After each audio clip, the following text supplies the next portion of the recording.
The Galactic Dominion appeared without warning, its immense armada eclipsing the stars above Earth's hemisphere.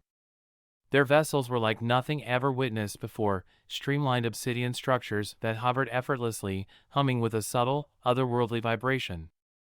When their ultimatum arrived, it was broadcast in every language across Earth: submit or face obliteration.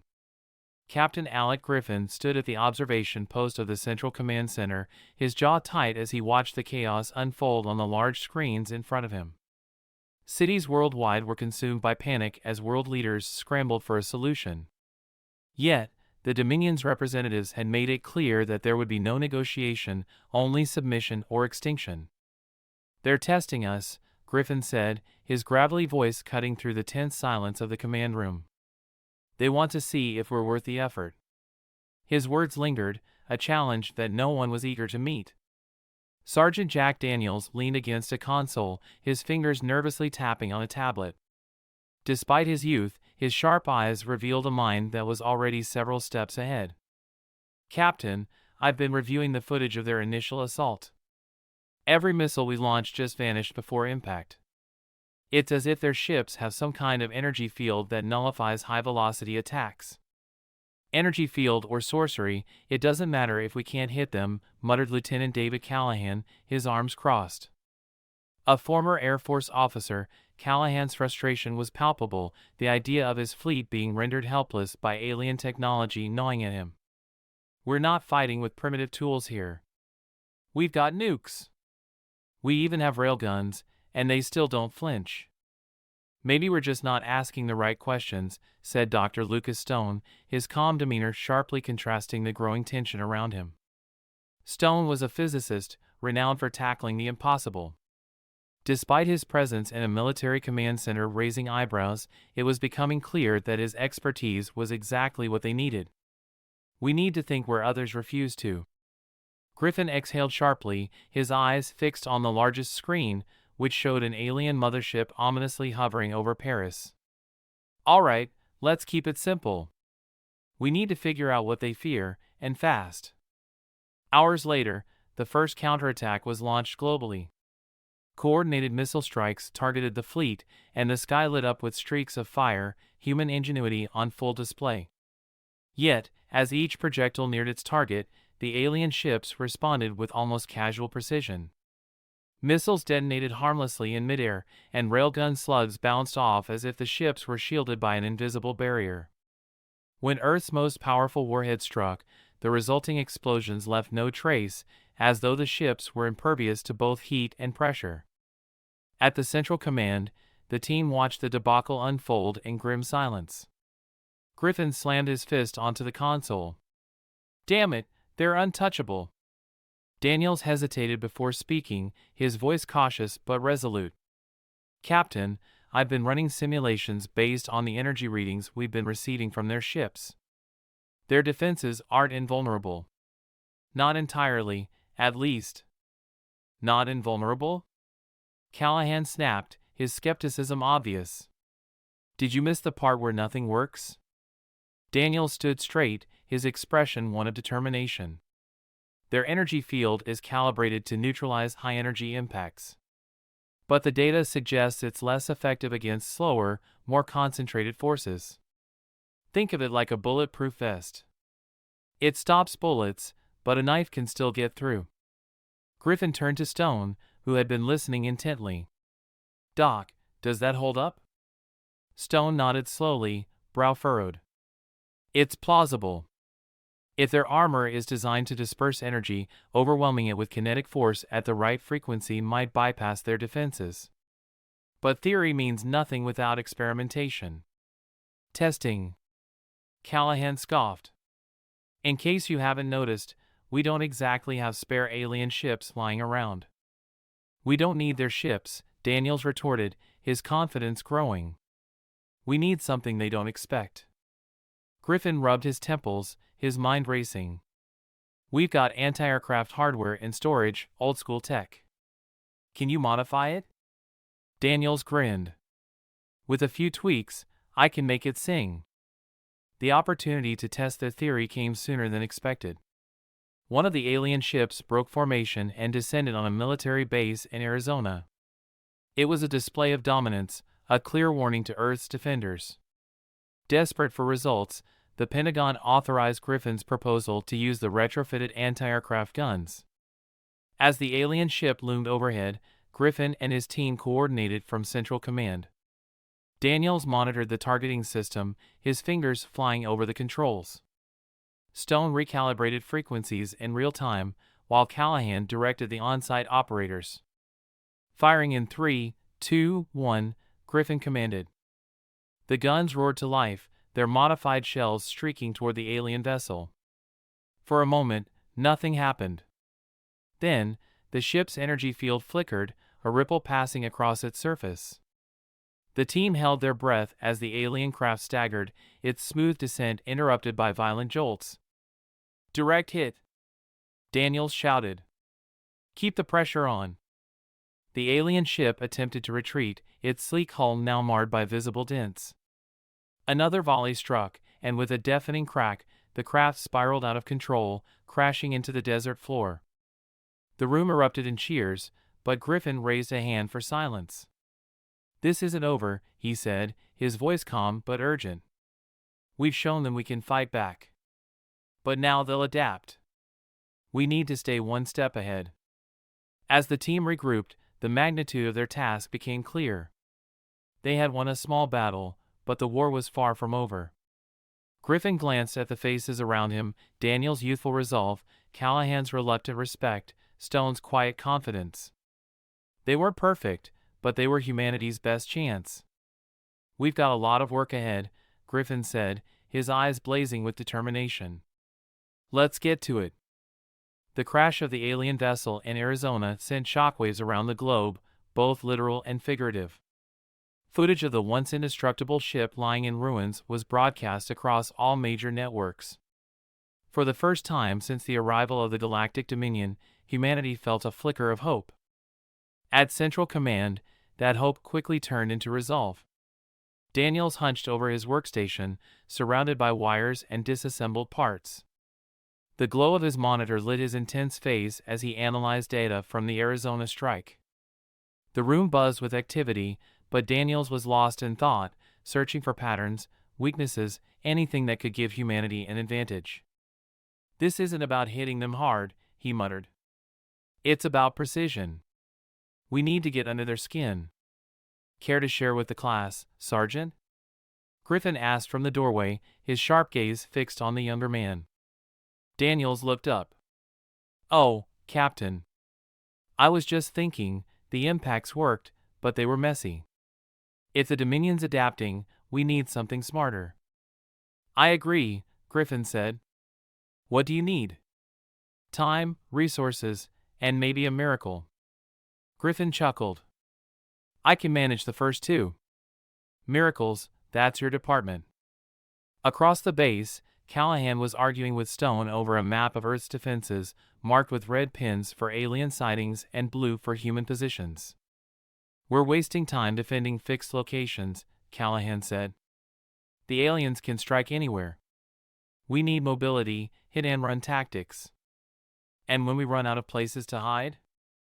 Stone countered.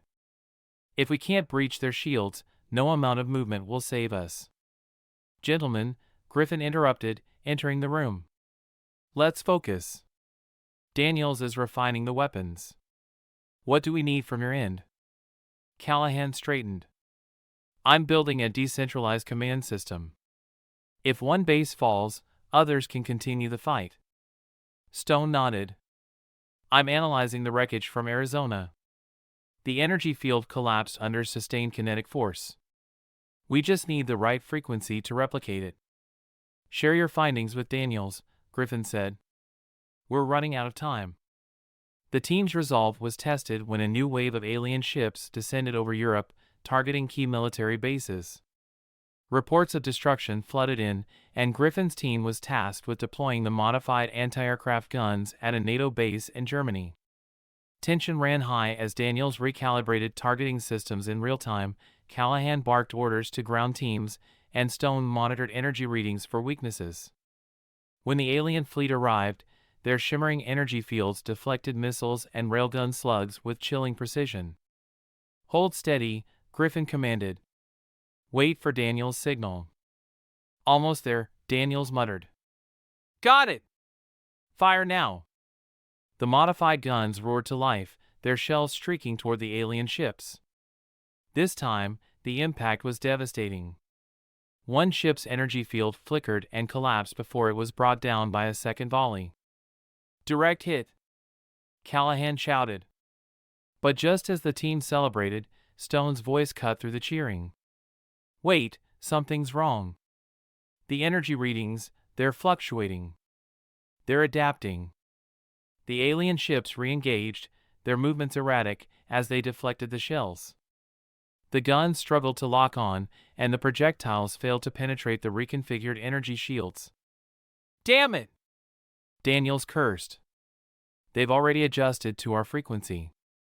"Pull back," Griffin ordered. "We can't afford to lose those guns." The team withdrew, the victory bittersweet. They had proven the aliens were not invincible, but their ability to adapt was formidable. Back at the base, Griffin addressed the team in the briefing room. "Today, we learned two things. 1. We can hurt them. 2. They're quicker learners than we thought. This war won't be about attrition. It will be about innovation." Daniel's voice was tinged with both frustration and determination. "We're close, Captain. I know it. If we can figure out how to stop them from adapting, we will." "We will," Griffin said firmly. "Because failure isn't an option. Not for us. Not for Earth." The team dispersed, returning to their work with renewed focus. The Dominion had underestimated humanity once. They wouldn't make that mistake again. The Dominion's flagship arrived without warning. A massive dreadnought that dwarfed every other ship in their fleet. Its hull gleamed like liquid obsidian, reflecting the pale light of the moon. Even from the surface, it was visible, a dark scar across the sky. The message was clear: Earth's resistance had drawn blood, and now, retribution was coming. At Central Command, the team stood in tense silence as the images of the dreadnought filled their screens. Griffin broke the stillness, his voice sharp and commanding. "We have one shot at this. If that thing fires, it won't be targeting a city. It will be targeting the planet." Sergeant Daniels was already at his station, his hands a blur of motion as he worked on the latest designs for anti-aircraft shells. "I've been working on something," he said, not looking up. "The Arizona and Germany strikes taught us a lot. I think I can create a cascading disruption, something that forces their shields into overload." "How fast?" Griffin asked, leaning over the table. Daniels shook his head. "Fast enough, if we time it right. But there's a problem. We need a delivery system big enough to handle the output. The regular guns won't cut it." Lieutenant Callahan stepped forward, jaw tight. "We've got one system that might work, the Continental Defense Array. It's designed to handle ICBMs, but with modifications, it could launch your payload." Griffin frowned. "You're talking about the Rocky Mountains installation? That's untested." "It's our only option," Callahan replied. "If we don't use it, we're dead anyway." Dr. Stone spoke next, his voice calm but urgent. "If the Rocky Array can handle the payload, we'll need to lure the dreadnought into range. They won't come down unless they think we're vulnerable." Griffin's eyes narrowed. "A trap." "Exactly," Stone said. "We make them think they've broken our defenses. Then, we hit them with everything we've got." The plan came together quickly. Every team member worked with controlled desperation. Callahan coordinated logistics, ensuring the Continental Defense Array was operational and the modified payloads were ready. Daniels fine-tuned the shells, his hands trembling from exhaustion but his mind sharp. Stone calculated the timing, ensuring every shot would count. Griffin oversaw it all, his voice steady even as the pressure mounted. When the time came, the team moved to the Rocky Mountains installation, a sprawling complex hidden deep within the mountains. The air was thin, and the tension was palpable as they prepared for the operation. Griffin stood at the command console, his eyes fixed on the tactical display. "Status report," he barked. "Payloads loaded and primed," Daniels replied, his voice steady despite the sweat on his brow. "We're ready." "Decoys in position," Callahan added. "We've set up a dummy base in the Midwest. If the dreadnought scans it, they'll think it's our last stand." Stone adjusted his glasses, checking his calculations. "All systems nominal. We're within the projected margin of error." Griffin nodded. "Good. Let's bring it in." The trap was set. The dummy base broadcast fake signals, suggesting that Earth's forces were regrouping for one final stand. The dreadnought responded, moving into position with the deliberate menace of a predator stalking its prey. The room fell silent as the massive ship approached. Its presence was overwhelming, even on the tactical display, a massive, impenetrable force. Griffin gripped the edge of the console, his knuckles white. "Hold!" The dreadnought's weapons powered up, energy readings spiking. It was a moment of unbearable tension. Every second stretched into eternity. Then, at the exact moment Stone had predicted, Griffin gave the order. "Fire!" The array roared to life. The launch tubes shook as they released the modified shells. The projectiles flew toward the dreadnought, their paths unerring. For a heartbeat, nothing happened. Then the first shell struck. The effect was immediate. The dreadnought's energy field flickered violently. The disruption cascaded through its systems. A second shell hit. Then a third. Each impact compounded the effect.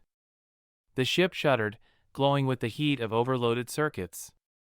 "They're losing control," Daniel shouted, his voice filled with relief and exhilaration. "Keep firing," Griffin commanded. "Don't let up." The array unleashed its full payload. The mountain trembled under the force of its salvo. The dreadnought, once a symbol of the Empire's might, began to break apart. Its sleek hull cracked open, massive chunks of debris falling toward the Earth. In the control room, the team watched in awe as the ship disintegrated.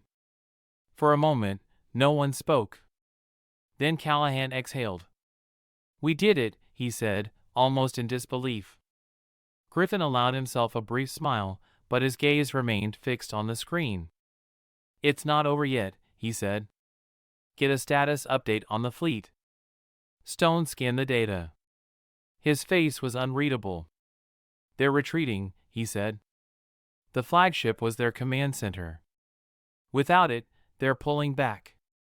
The room erupted in cheers, but Griffin raised a hand. "This isn't the end," he said. "The Empire's not gone.